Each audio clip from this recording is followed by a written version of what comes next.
Welcome to the show. I believe we're talking about the framework for project management within 3PL is the topic. How are you today?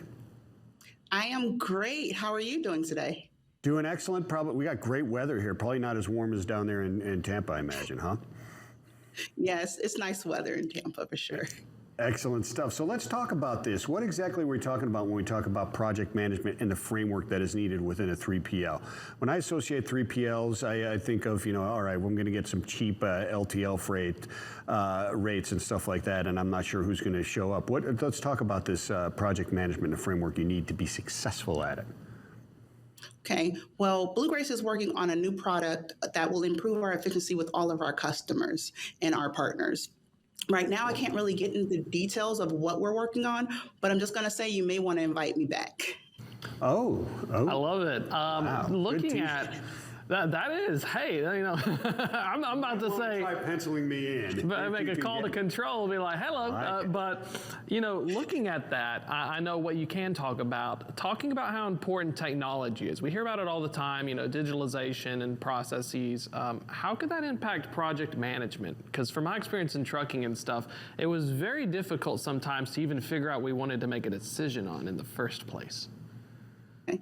Well, effective technology is very important when it comes to project management success. Blue Grace is working on a product that will increase our productivity and our efficiency. In that, we ensure that organization is key.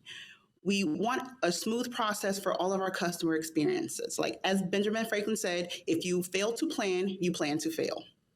In order to do so, we're always identifying our short-term goals.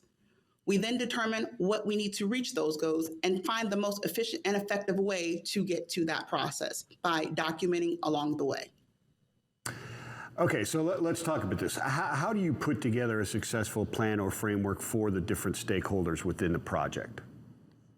Okay, well, the main way to put together a great plan is by ensuring you have those communication methods that's needed, whether it's through mass email, daily touch-base meetings, or just shared documents that you use throughout the organization. From there, we then ensure that we're communicating all of our updates, whether it's a success or something that needs to be improved upon. But we want to ensure that everyone knows what we're doing every step along the way so that everyone is on the same page.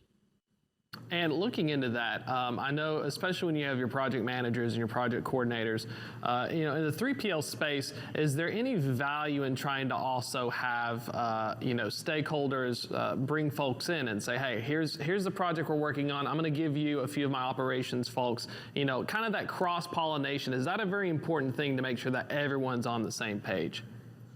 Yes, that is key. When you're developing a process plan, you sometimes have to determine your timeline and the resources that's needed. You may think you need 5 people, but find out you need 10 people. So when you're meeting with your stakeholders, you always let them know, let's have a plan as to who can help at what phase in the process to grow and ensure the success of whatever you're working on. Yeah, so that's a great point. And the input for building these project plans is incredibly important. Are any two plans or project the same, or do you strip it down? Are you going to start, from scratch every single time, or are there cookie cutter services that can be brought together? Well, it's great to have a good framework for your project management, but there's always going to be slight differences. If you have a high-level framework and then go into each individual opportunity separately, you'll then know, hey, here's how we can consolidate and use some of our standardized processes to make this better, and here's what we need to do differently to be successful. That makes perfect sense. Looking in the 3PL space, I used to be a broker as well. It would be very difficult to even sometimes agree on the standardized process. What would some really good first steps be just to identify like how, talking the same language if you bring in multiple departments? Is there anything that you would recommend prioritizing first if you just want to get started? I would say prioritize understanding where everyone's passion is. Each person who's involved in a process is there for a reason, and they have certain areas where they're a subject matter expert. So if you let the subject matter expert lead their focus areas, then you can understand, hey, we're going to follow your lead, and the world will not end from this one process, even if it's a different opinion. So, Erica, without giving away too much, because I don't want you to have to kill me after you tell me too much. I don't want to be running from you, really. It looks like you could take me. But so the Blue Grace is in all kinds of different services, right? I've been doing business with you guys since you guys were just straight LTL and pretty small. Is your project management going to touch more than just LTL and truckload, or are those the two? It's going to touch every arena that's touched within the 3PL aspect. So it's going to touch the LTO, it's going to touch the truckload, and it's also going to touch everything that Blue Grace encompasses as a company. Gotcha. Looking into stakeholders, managing expectations, managing the timelines. A lot of times when you put the project roadmap out, you have, like you said, maybe this is a 5-month job and it turns into a 10-month. What are some proactive steps, or what are some ways you can do to combat this when you get somebody saying, well, you told me it's supposed to be 5 months. How do you help explain that? And how do you handle some of these challenges when things change? Well, the best way to handle the challenges is by over communication. What we like to do is ensure that if we are missing a step or the timeline has been pushed, we communicate, here's how the timeline was pushed, here's why, and then open it up for feedback. Because just because a person is not a stakeholder in that project doesn't mean they don't have information that can be valuable to what you're trying to do. So we can sometimes shorten that timeline by opening up a communication, say, hey, here's a roadblock. How do we overcome this roadblock?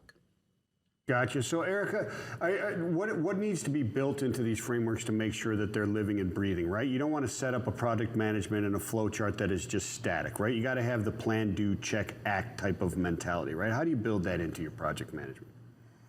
Well, what I like to do, I like shared documents so that they're updated in real time and everyone has access to that.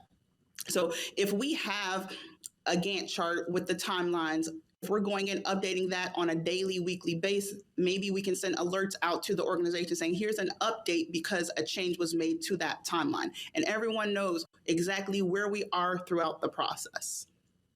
Gotcha. And I like that.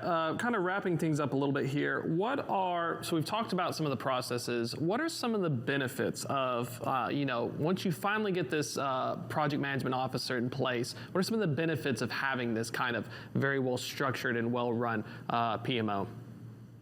Well, the benefits is always customer satisfaction. Our goal is to always make our customers happy and always improve the experience when working with Blue Grace. We ensure that by celebrating each phase along the way and then providing those updates to our customers. So in the end, we can celebrate and have one big party together and celebrate our success.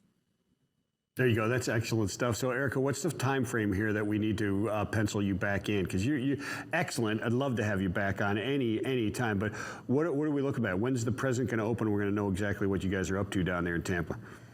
I'm just going to say be on the lookout in the next coming months for some great things from Blue Grace. Okay. All right. She's sticking to the party line. She's not cracking today. I appreciate it very much, Erica. We'll definitely catch up with you a little bit later. Where do people go to learn more about Blue Grace? Just straight bluegrace.com, or is it mybluegrace.com, or where they go? Mybluegrace.com is the Blue Grace website. You can always find out more information about us. Excellent stuff. Thank you so much, Erica.